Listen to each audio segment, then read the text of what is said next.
Hi, everybody. Welcome to the Max Clark Show, where we talk about things that matter. Take a moment to share the broadcast.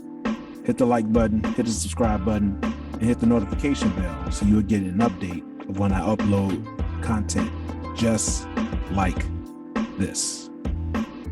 This is part one of a three-part series titled Anti-Black Racism, a Government-Sanctioned Program.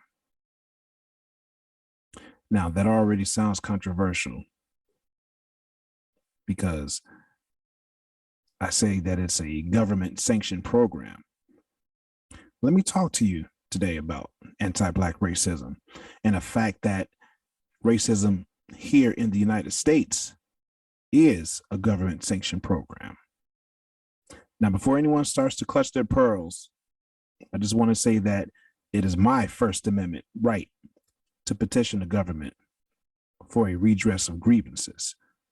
And this is a redress of grievances. Full stop. Your founding fathers, or should I say, founding invaders, are the progenitors of racism,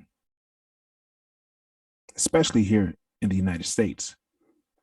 From its inception, this government has propagated racism through the Constitution with the 3/5 clause.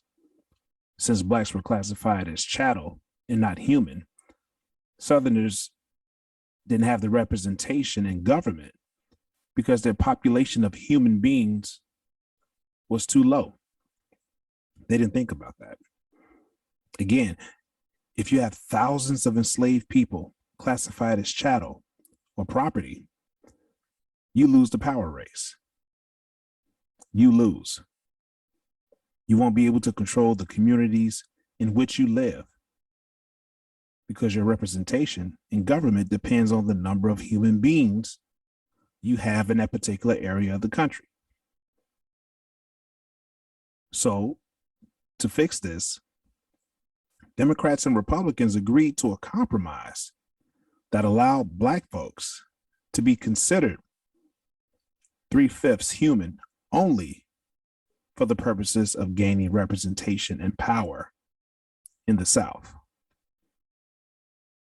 That means that for every 5 enslaved Black people, Southern kidnapping and human trafficking states got 3 votes.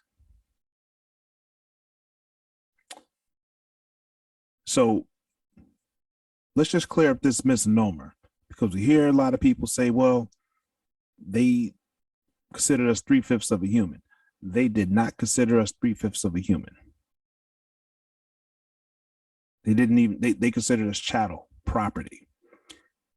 The 3/5 was explicitly for the purposes of gaining representation. That's it.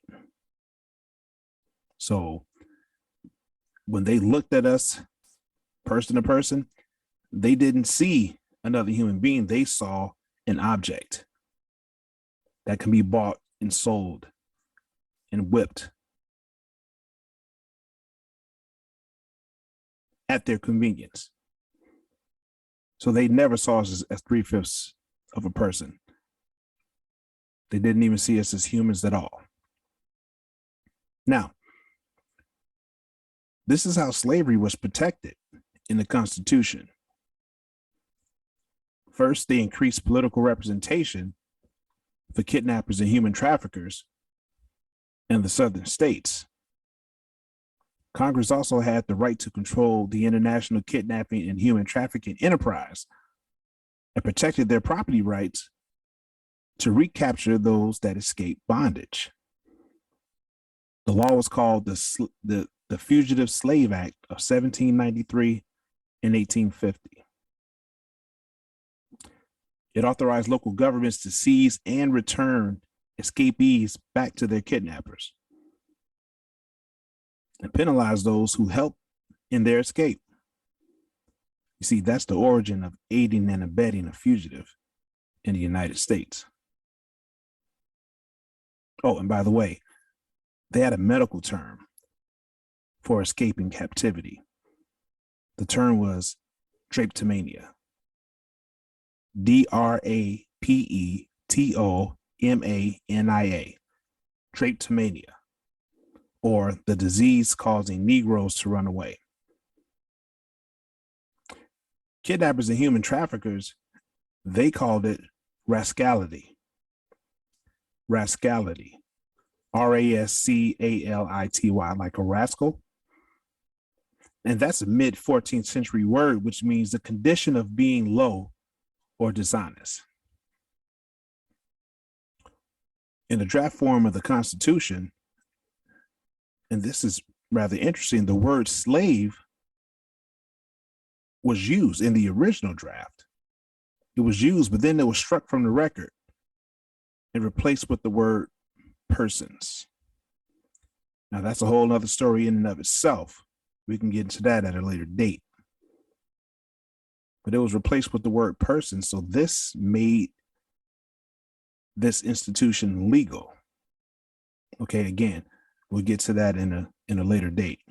Now, some may say that the 13th Amendment overturned this peculiar institution of kidnapping, human trafficking, sex trafficking, rape, and murder.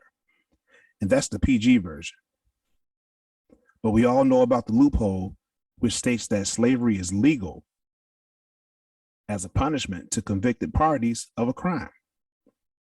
It just so happened that our condition post-slavery was criminalized, hence mass incarceration. Jim Crow. We are made to believe that this so-called surrender at Appomattox was an actual surrender. General Lee did not surrender to General Grant. That meeting was a compromise. You need to understand that. That meeting was a compromise. That wasn't a surrender. There were no prosecutions of the treasonous traitors, the rebels in the South. No prosecutions. Not only that, amnesty and paroles were negotiated. Streets, roads, highways, and statues were erected, dedicated to commemorate Confederate generals. This is from Virginia to Brooklyn, New York, all the way to San Diego, California. How does that happen? But yet, if you say anything about the Pledge of Allegiance, or if you sit during the national anthem, you're deemed unpatriotic, but yet this is able to happen. Something doesn't sound right here. Not only that, but in 1862, Abraham Lincoln, he gave the kidnappers and human traffickers reparations for lost property to the tune of $8,000 per captive in today's money. Lincoln also supported the original 13th Amendment, which was called the Corwin Amendment. And it reads as follows.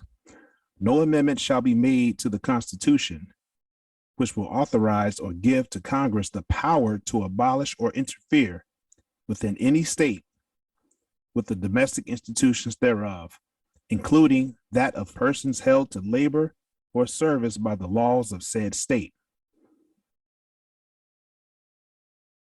That means that Congress would have no authority to intervene and abolish this criminal enterprise. And we will more than likely still be captives till this day. Thank God that amendment didn't pass. But I'll leave you with this. I don't think we understand the complexity of anti-Black racism, slavery, and the 13th Amendment. Prior to the 13th Amendment, we were considered chattel or property. When the 13th Amendment was ratified, we were literally written into humanity. Literally, with a stroke of the pen, we were written into humanity. By a vote, we were written into humanity. Oh, one more thing. Mississippi didn't ratify the 13th Amendment until March 16th, 1995. Let that sink in. Think about the history of Mississippi. Think about the civil rights movement. It was not ratified until March 16th, 1995. If you like what you heard, or you learned something new, or if you believe someone can benefit from this information, hit the like button, hit the subscribe button, so I can continue to bring you more information and content just like this. Make sure to check in next Sunday for part 2 of our 3-part series, Anti-Black Racism, a government sanctioned program. Again, love somebody, but more importantly, love yourself. Peace.